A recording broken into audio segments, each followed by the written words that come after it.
샬롬, 주님의 평안을 빕니다. 한 주간 잘 보내셨지요?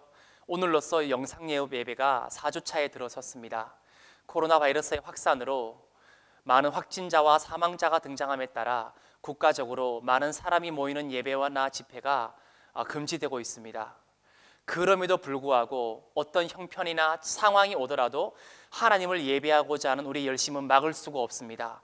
비록 우리가 모이지 못하고 영상으로 예배를 드리지만 우리를 향한 하나님이 일하심이 멈추지 않는 것처럼 하나님을 향한 우리의 예배드림도 멈출 수 없음을 우리가 함께 고백할 수 있기를 바랍니다. 지난주와 동일하게 세 가지 부탁사항을 드립니다. 첫째, 예배 드리시기 전에 앞에 성경책을 펴놓으시고 함께 예배 드리시면 좋겠습니다. 잠옷 차림이나 누워서 예배 드리는 분이 없기를 간절히 바랍니다. 둘째, 여러분이 예배 드리실 때에 방청객이 아닌 열렬한 예배의 참여자가 되어주시기를 부탁드립니다. 셋째, 저와 여러분의 합심 기도의 능력이 필요합니다. 성경에 기록되어 있기를 만군의 여호와의 눈은 온 땅을 두루 감찰하사 전심으로 자기를 향하는 자에게 능력을 베푸신다고 하였습니다. 하나님의 능력이 절실히 필요한 이때입니다. 저와 여러분이 꼭 합심 기도에 참여해 주시기를 간절히 부탁드립니다. 자, 이제 준비되셨지요? 오늘은 다른 구호를 해보겠습니다. 제가 먼저 여러분에게 일어나라 외치면 여러분은 빛을 발하라 해주시면 되겠습니다. 제가 먼저 하겠습니다. 하나, 둘, 셋. 일어나라. 감사합니다.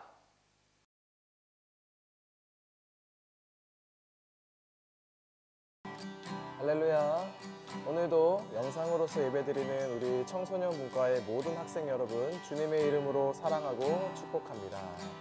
우리 방금 이준기 목사님과 함께 외쳤던 구호가 하나 있죠. 일어나라 주의 백성. 오늘 이 구호처럼 우리가 주님 앞에 찬양하며 나아갈 때 이 가사로 노래할 겁니다. 이 가사가 여러분들의 신앙의 고백이 되었으면 좋겠고요. 또 이 가사가 여러분들의 삶 가운데 결단이 되었으면 좋겠습니다. 우리 그 마음을 가지고 함께 찬양하며 나아가도록 하겠습니다. 우리 기쁨으로 찬양하겠습니다.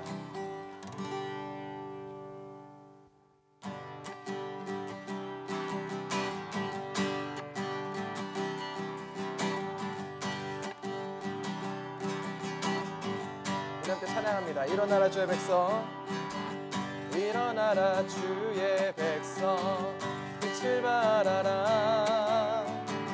주가 너의 영광으로 임하시리라. 일어나라, 일어나라 주의 백성, 빛을 발하라. 주가 너의 영광으로 임하시리라. 온 세상이 어둠 속에 헤매고 있지만 주가 너와 함께 계셔 회복을 명하리라. 일어나라, 빛을 발하라. 만 백성이 너의 빛을 보고 사방에서 나오네. 일어나라,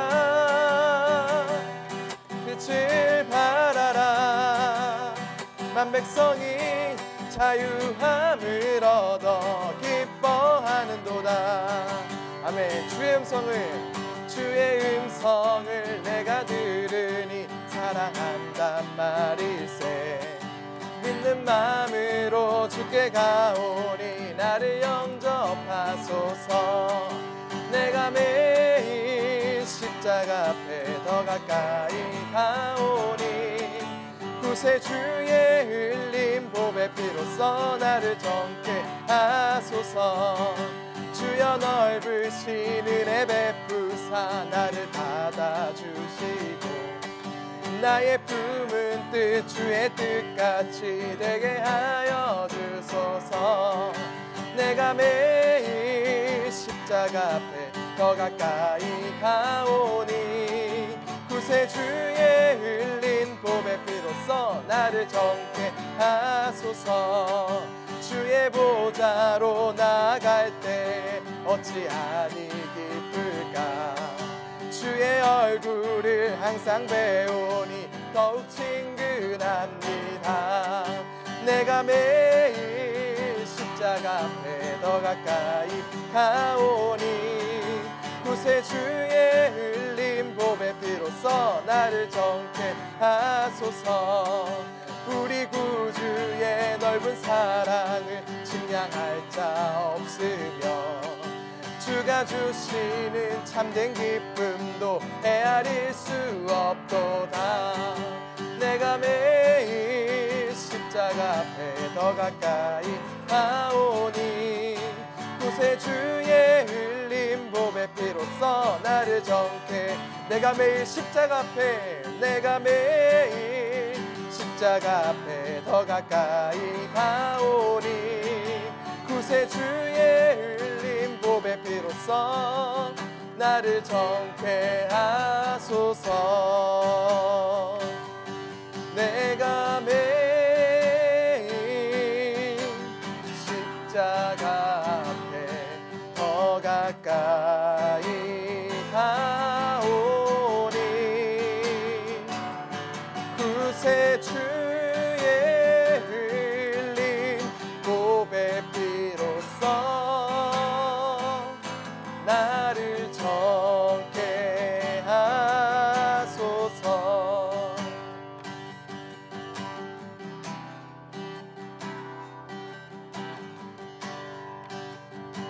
우리 계속해서 주님을 찬양하며 나아갈 때 믿는 자에게 능치 못함이 없는 주님의 능력을 노래했으면 좋겠습니다. 이 세상이 다 불가능하다 이야기할 때 우리 주님께서 하시겠다 하시면 그것은 되는 것입니다. 이 세상이 다 끝났다라고 이야기할 때 우리 주님께서 아직 끝이 아니다 이야기하시면 그것은 끝이 아닌 것입니다. 이 시간 우리 전능하신 주 하나님, 우리 그 하나님을 찬양하면서 주 앞에 나아가도록 하겠습니다. 전능하신 나의 주 하나님은 능치 못하실 일, 능치 못하실 일 전혀 없네. 우리의 모든 간구도, 우리의 모든 생각도, 우리의 모든 꿈과 모든 소망도 신실하신 나의 주 하나님은 우리의 모든 괴로움 바꿀 수 있네. 불가능한 일 행하시고 죽은 자를 일으키시니 그를 이길 자 아무도 없네. 주의 말씀 의지하여 깊은 곳에 금을 던져 오늘 그가 놀라운 일을 이루시는 것 보라. 주의 말씀 의지하여 믿음으로 금을 던져 믿는 자에게 능치 못함 없네. 주의 말씀 의지하여, 주의 말씀 의지하여 깊은 곳에 금을 던져 오늘 주님이 역사하십니다. 오늘 그가 놀라운 일을 이루시는 것 보라. 주의 말씀 의지하여 믿음으로 금을 던져 믿는 자에게 능치 못함 없네. 우리 계속해서 그 주님을 노래하며 나아갑니다. 살아계신 주 나의 참된 소망 걱정 근심 전혀 없네. 사랑의 주네 갈 길 인도하니 내 모든 삶의 기쁨 늘 충만하네. 우리 다시 한 번 더 주 앞에 믿음으로 고백하며 나아갑니다. 살아계신 주 나의 참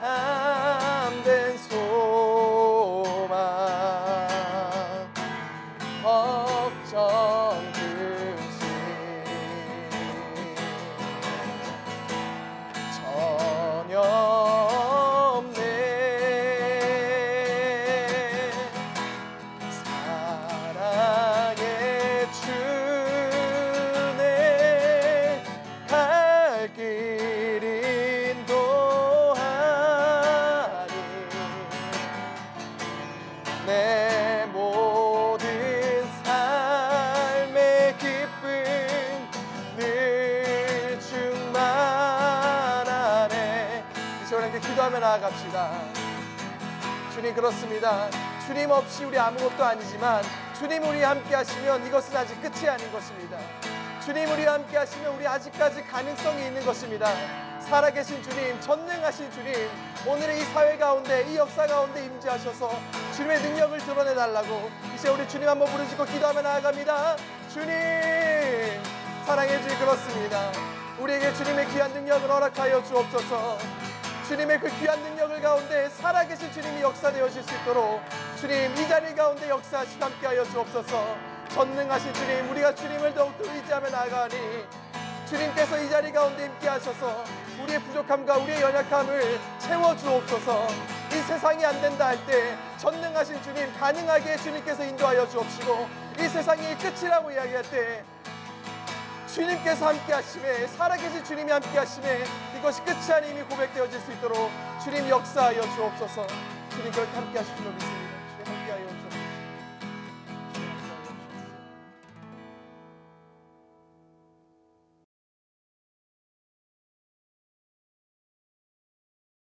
다 같이 기도드리시겠습니다. 주님, 우리나라 전국이 코로나19 때문에 심한 두려움에 빠져 있습니다. 그 두려움 속으로 점점 더 깊이 빠져들고 있습니다. 주님 앞에 무릎 꿇은 이 시간, 저보다 더 두려워하고 있을 이들을 위해 먼저 기도합니다. 연로하신 분들을 기억해 주십시오. 건강한 젊은이들보다 더 불안할 것입니다. 우리 어르신들에게 용기와 평안을 허락하소서. 어린 아이들이 있는 가정을 기억해 주십시오. 오늘도 환자들을 직접 만나고 있는 의사와 간호사들을 기억해 주십시오. 묵묵히 현장에서 일하고 있는 공무원들을 기억해 주십시오. 이들 모두에게 하루하루 달라지는 상황에 적절하게 대처할 수 있는 지혜와 건강을 허락해 주십시오. 두려움도 전파되지만 사랑과 평안도 전파되는 것을 믿습니다. 우리 그리스도인들의 기도와 절제와 평안이 사회에 만연한 불안과 혐오와 두려움을 대체하게 하여 주십시오. 한계를 정하지 않고 쓰고 먹는 인간의 탐욕에서 시작된 이번 사태에서 교회가 세상과 다른 모습을 보일 수 있게 하소서. 그동안 교회가 세상과 크게 다르지 않았다면 주님, 우리를 불쌍히 여기셔서 이제부터라도 교회가 해야 할 일과 교회가 하지 않아야 할 일을 깨닫고 실천하게 하소서. 그리하여 우리의 오늘 하루 삶이 탐욕과 두려움을 이기는 삶이 되게 하소서. 예수 그리스도의 이름으로 기도합니다. 아멘.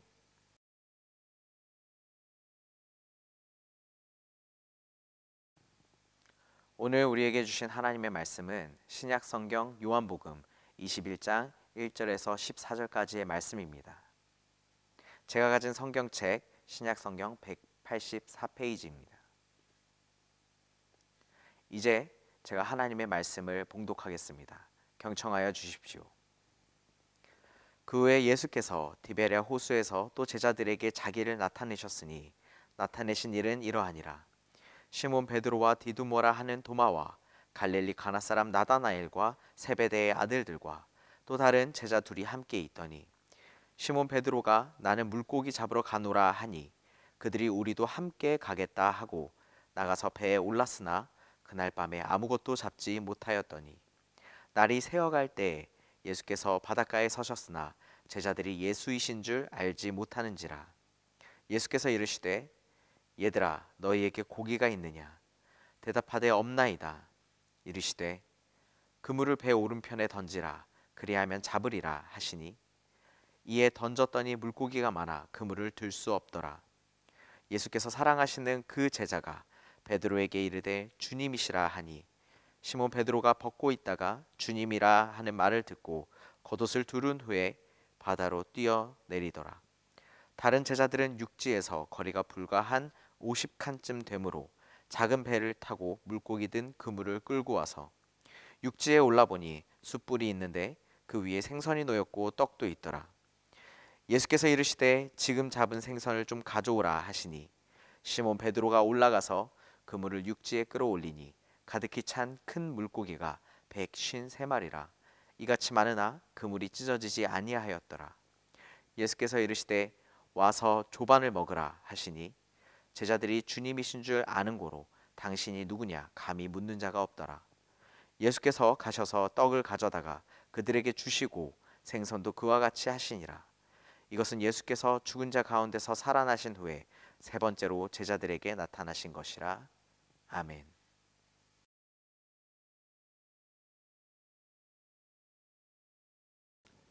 오늘 말씀의 제목은 디베라 호수에서입니다. 무슨 제목이 이렇게 간단한가 싶지만 나름 고민해서 지은 제목입니다. 디베라 호수는 갈릴리 호수의 다름이기도 하고 예수님께서 3년 동안이나 공생애를 하면서 많은 기적을 일으키신 장소입니다.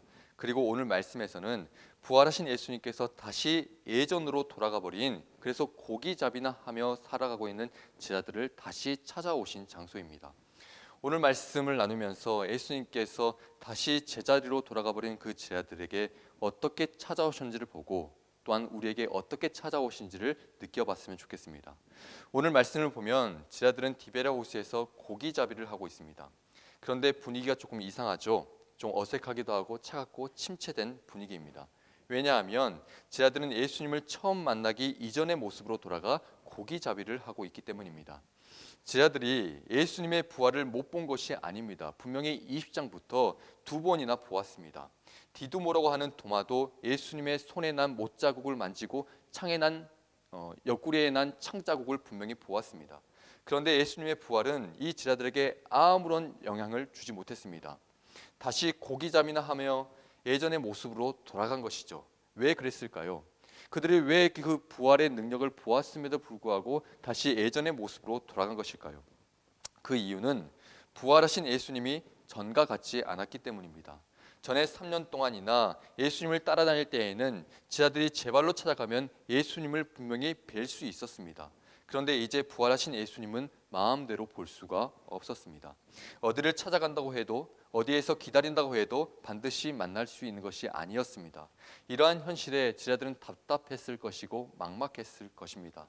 3년 동안이나 예수님을 따라다니면서 예수님께 모든 걸 걸고 신이 났을 텐데 이제 자신의 미래가 불안하다고 느꼈을 것이고 이제 무엇을 해야 될지 혼란스러웠을 것이고 이제 남는 것이 하나도 없다라고 생각했을 것입니다. 그렇다고 멍하니 있을 수는 없고 먹고 살아가기에 디베라 호수에서 다시 고기잡이를 하는 것입니다. 2절에서 3절 말씀 보면요, 시몬 베드로와 디두모라고 하는 도마와 갈릴리 가나 사람 나다나엘과 세베대의 아들들과 또 다른 제자 둘이 함께 있더니 시몬 베드로가 나는 물고기 잡으러 가노라 하니 그들이 우리도 함께 가겠다 하고 했습니다. 그러니까 누구 간 것입니까? 몇 명 갔죠? 시몬 베드로, 도마, 나다나엘, 세베대의 아들 2명, 다른 제자 2명, 총 7명이 다시 원래대로 고기잡이나 하러 간 것입니다. 그런데 이 7명이 밤새도록 그물을 던졌지만 고기가 잡히지 않았습니다. 아무리 던져도 잡히지가 않았습니다. 그렇게 날이 밝아왔습니다. 그때 해변가에서 누군가가 서서 물었습니다. 얘들아, 너희에게 고기가 있느냐? 그러자 베드로가 대답합니다. 없습니다. 그분이 다시 말씀합니다. 오늘 6절 말씀에 이르시되 그물을 배 오른편으로 던지라 그리하면 잡으리라 하시니 이에 던졌더니 물고기가 많아 그물을 들 수 없더라 했습니다. 여러분, 이 장면 어디선가 많이 본 장면 아닌가요? 마태복음 4장, 예수님께서 제자들을 처음 부르실 때의 장면입니다. 예수님이 베드로를 처음 제자로 삼으실 때의 바로 그 장면입니다.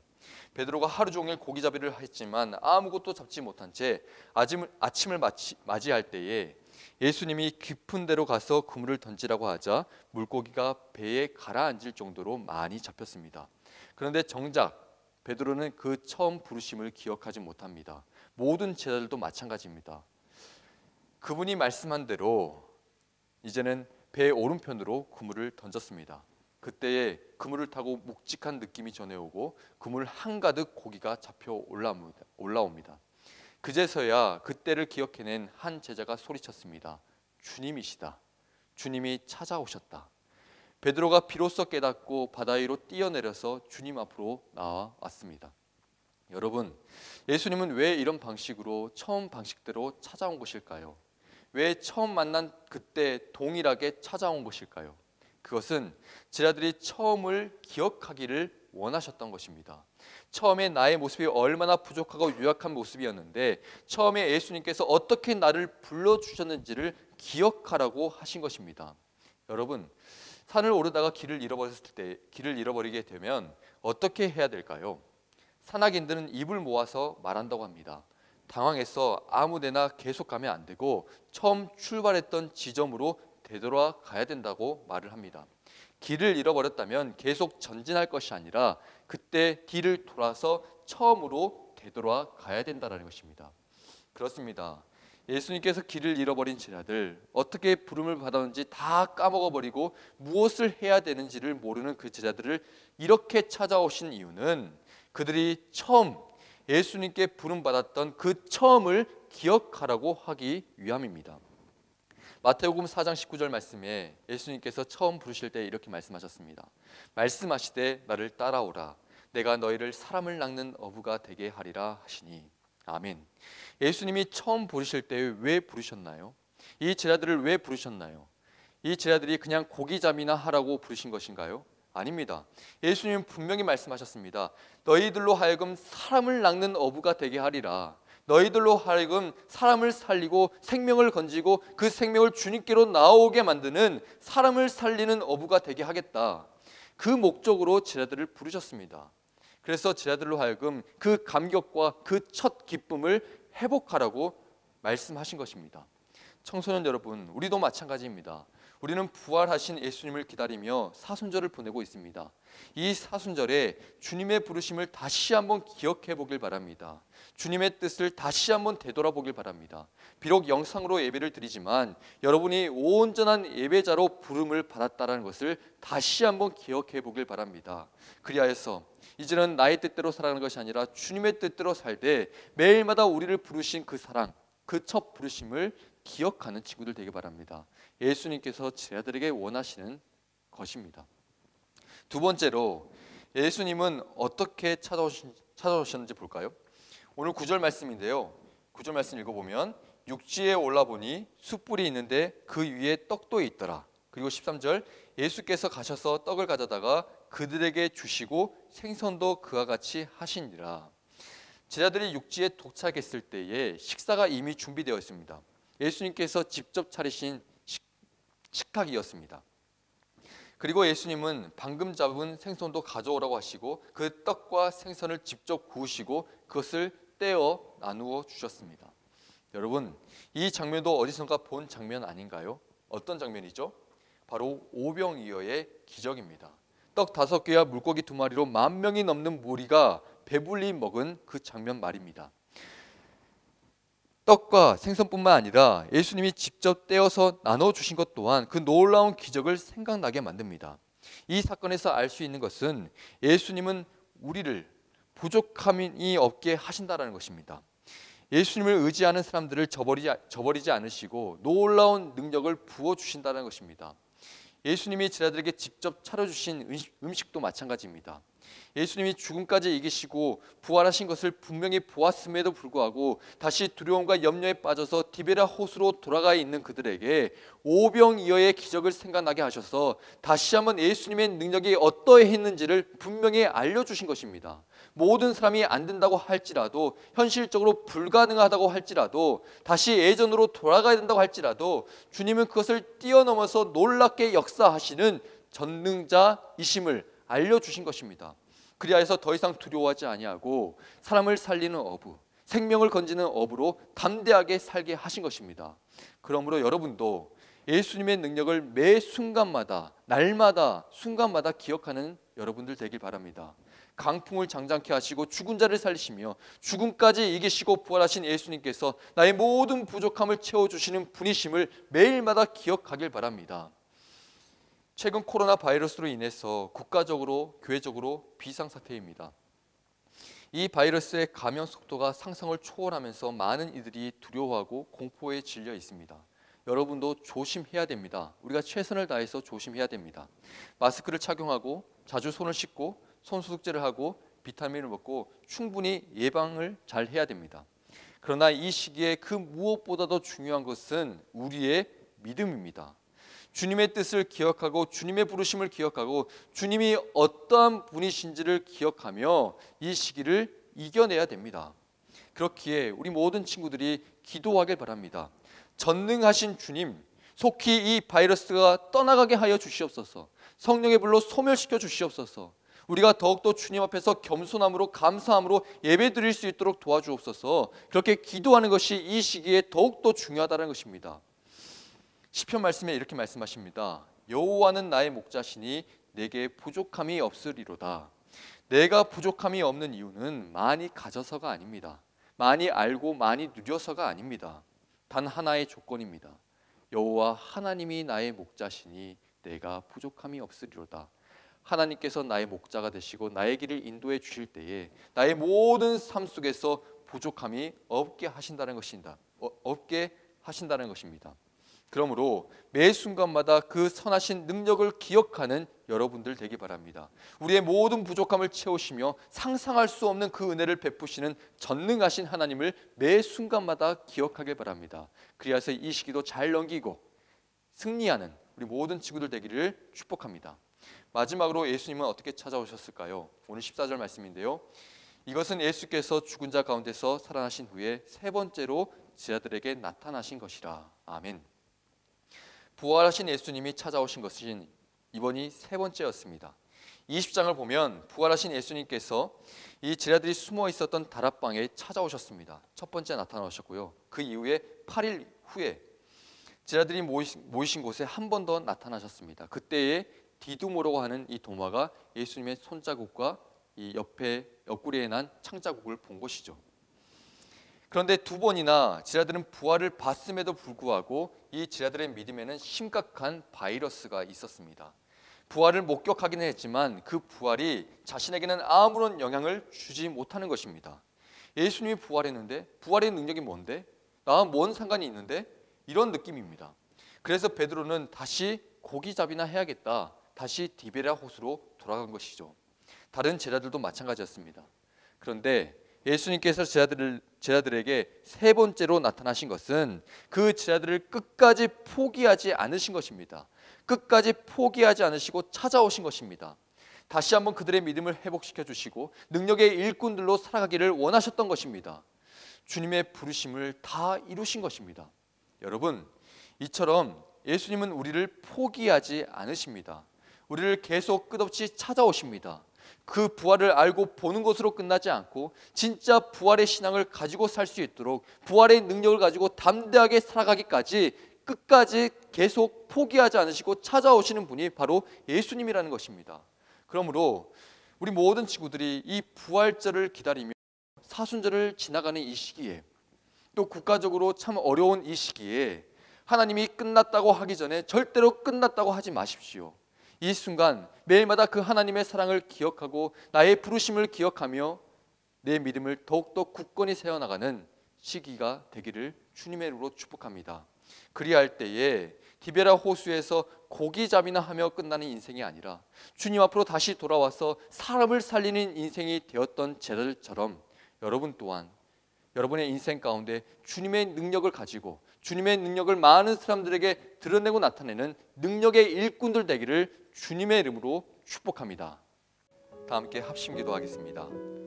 오늘 주신 말씀을 마음에 새기면서 주님의 뜻을 이루어가는 제자가 되도록 함께 기도하고 코로나 바이러스를 속히 소멸시켜 주시고 고통당하는 환자들을 위해서 기도하고 또한 우리 주안교회가 성교적 삶으로 세상을 섬기고 치유하는 교회가 되도록 함께 합심하여 기도하겠습니다.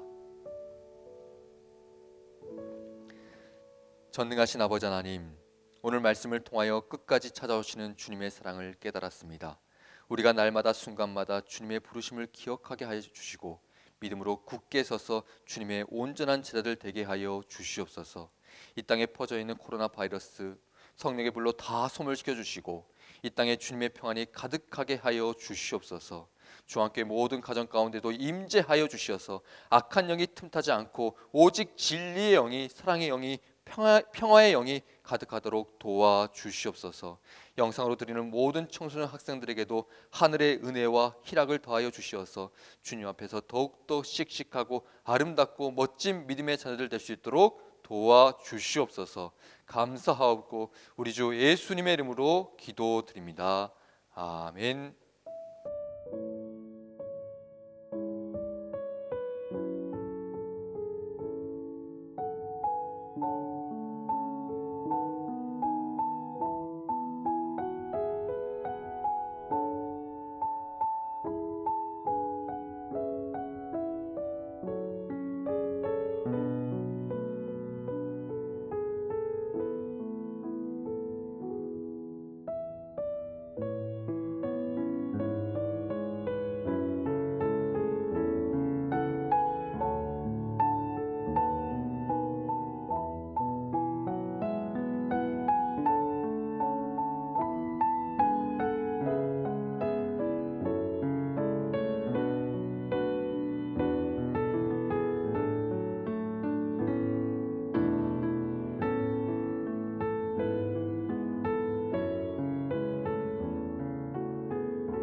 지금은 우리 주 예수 그리스도의 은혜와 하나님 아버지의 극진하신 사랑과 성령 하나님의 감동 감화 내주 교통하심이 찾아오시는 하나님의 사랑에 반응하고 그 사랑에 응답하며 살아가기를 소원하는 사랑하는 청소년 분과와 주안교회 위에, 사랑하는 조국교회 위에, 전 세계에 흩어져 사역하시는 선교사님들의 사역과 가정 위에 지금으로부터 영원히 함께 하시기를 간절히 축원하옵나이다.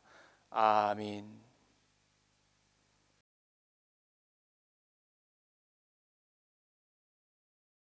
샬롬, 주안의 가족분들에게 하나님의 은혜와 감사가 넘쳐나길 바라며 인사드립니다. 오늘은 3월 넷째 주일, 사순절 네 번째 주일로 지킵니다. 우리가 함께 모이지 못한 지 벌써 한 달이 다 되어 가는데요. 비록 몸은 떨어져 있지만 성령의 끈으로 하나 되어 각자의 자리에서 하나님을 향한 예배의 자리를 사모하는 마음이 더욱더 타오르길 바랍니다. 시편 91편의 말씀을 보면 우리가 의뢰하는 하나님, 의지하는 하나님은 우리의 방패가 되시며 닥쳐오는 재앙 가운데서도 우리를 지키시는 하나님을 알 수 있습니다. 어려운 시기일수록 우리가 더욱더 한마음 한뜻이 되어 하나님을 의지하며 붙잡을 수 있는 귀한 시간이 다 되길 소원합니다. 서로가 서로를 중보하고 위로하며 격려함으로 함께 코로나19의 어려움을 헤쳐나갔으면 좋겠습니다. 다시 보는 그날까지 건강관리 잘하셔서 건강한 모습으로 함께 예배드릴 수 있기를 주님의 이름으로 축복합니다.